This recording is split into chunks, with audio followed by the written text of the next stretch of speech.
Hi, my name is John Grant. Today I'm going to be doing the Pathways Final for Conflict Management. Today I want to go over a couple different ideas and understandings that I got within this final.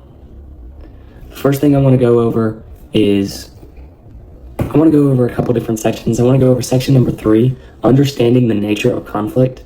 Because if we do not have a basis of what conflict is and the nature that it comes from, then we cannot continue to learn as we go ahead. So I want to go over that section, and I want to go over section number 5, the health of conflict.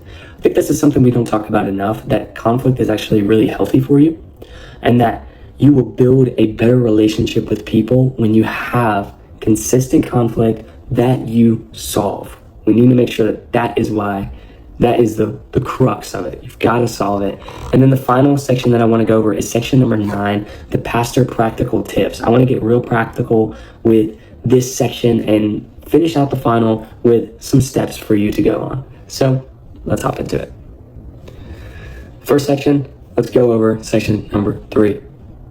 I want to talk about the point of conflict. I want to talk about why it matters. Why does it matter? Why is conflict a thing? Where did it come from? And this is a new concept for me. I didn't grow up in a family that conflict was, this super good thing. It was always kind of just, we kind of just figure it out together, but we never really address it.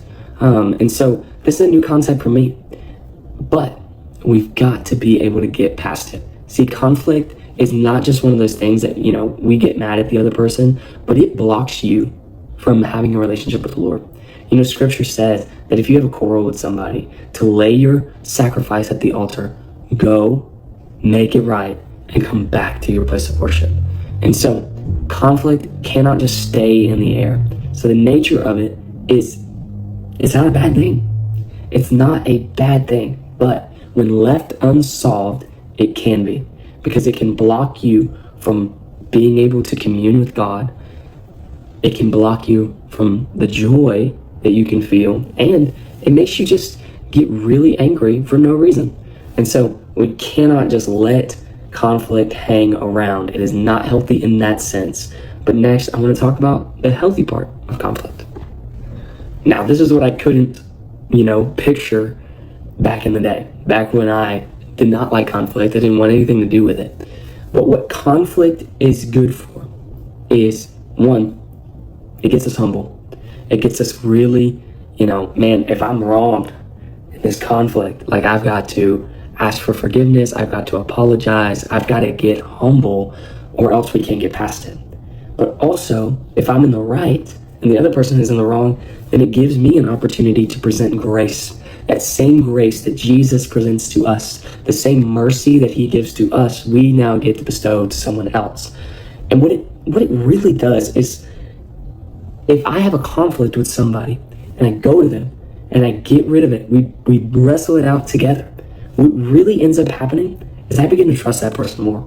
I begin to think about that person in a better light because I handled this conflict with them. I know that they love me enough to push through the barriers, to push past the conflict, and to say, hey, my relationship with you is more important than me being right and you being wrong, or me being wrong and you being right. That I want that relationship with you. And so I get to give grace and mercy where I'm in the right, and I get to apologize and be humble when I'm in the wrong. So this is the healthy part of conflict, that we've got to stay within these borders to be able to, present grace when needed, and to apologize and get humble when not needed. All right, let's move on to the next section. The final section I want to talk about is section number 9, the pastor's practical tips. This was full of a bunch of good things, but I want to just teach a couple different ideas. 1, there's almost like this hierarchy that we can get in our heads when it comes to ministry, or when it comes to a job, or when it comes to this. And we forget kind of that even if we have a conflict and they're our boss, we still need to go to them. And even if we have a conflict and they're our employee, we still need to go to them. Because we need to be open and transparent. And so one way that I believe that we can all get better at is communication.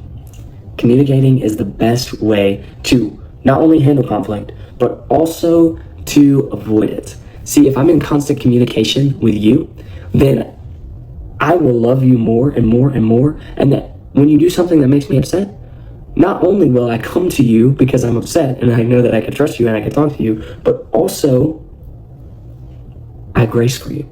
I have more grace when I'm in community with you, when I'm in relationship with you, when I'm communicating with you. And so this community aspect, especially with a pastoral and a staff role, we need to make sure that we're in relationship with the person, because it could just be something super simple that we're missing.